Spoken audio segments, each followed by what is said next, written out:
Indonesia, termasuk darurat kesehatan mental untuk anak, remaja, dan usia dewasa muda. 17,9 juta remaja Indonesia yang mengalami masalah mental yang dipengaruhi oleh berbagai faktor. Para orang tua diminta lebih peduli dengan kesehatan mental buah hati mereka.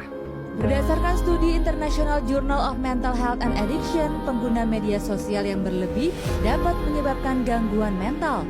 Fitur like dan komentar di media sosial juga kerap menjadi hal yang dapat mempengaruhi perasaan pengguna.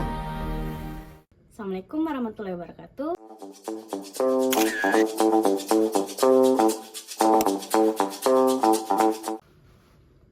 Yang terhormat Bapak dan Ibu dosen, dan yang saya banggakan teman-teman saya sekalian.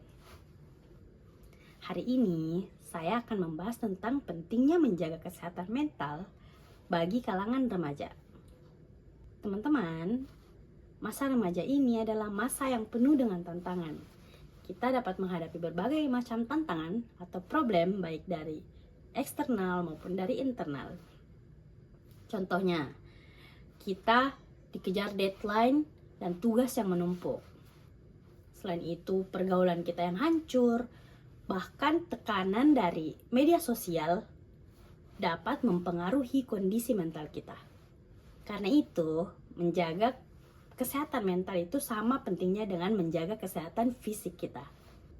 Kesehatan mental itu adalah kondisi ketika seseorang mampu mengelola emosinya, berpikir dengan baik, dan menjalani aktivitas sehari-hari secara positif.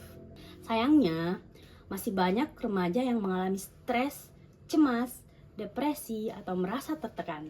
Penyebabnya itu ada bermacam-macam, mulai dari tugas kampus yang menumpuk, masalah pertemanan, kurangnya dukungan dari lingkungan sekitar, hingga penggunaan media sosial yang terlalu berlebihan. Jika kondisi ini terus dibiarkan, dampaknya bisa cukup serius. Kita bisa kehilangan semangat belajar, sulit berkonsentrasi, dan menjadi kurang percaya diri. Bahkan menarik diri dari lingkungan sosial. Lalu bagaimana cara menjaga kesehatan mental? Sebenarnya caranya cukup sederhana. Kita bisa mulai dari tidur yang cukup, menjaga pola hidup sehat, berolahraga secara rutin, dan meluangkan waktu untuk melakukan hal-hal yang kita sukai. Selain itu, jangan ragu untuk bercerita kepada keluarga, kerabat, sahabat, atau orang yang kita percaya ketika kita sedang menghadapi masalah atau kita sedang tidak baik-baik saja. Yang kalah tidak penting itu, kita juga perlu lebih bijak dalam menggunakan media sosial. Jangan terlalu membandingkan diri kita dengan kehidupan orang lain yang terlihat sempurna di internet. Karena apa yang terlihat di internet itu belum tentu itu kenyataan yang sebenarnya. Dengan kesehatan mental yang baik, kita akan lebih siap menghadapi berbagai tantangan dan lebih mudah mencapai tujuan yang kita inginkan. Teman-teman yang saya hormati, dan yang saya sampaikan tadi, kita dapat menarik kesimpulan bahwa kesehatan mental itu merupakan bagian penting dari kehidupan remaja.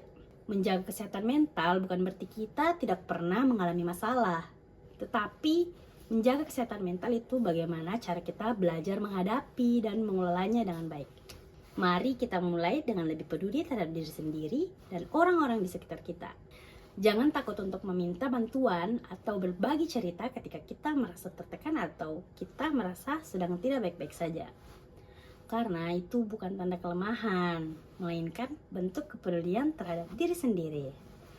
Sekian yang dapat saya sampaikan. Terima kasih atas perhatian teman-teman. Wassalamualaikum warahmatullahi wabarakatuh.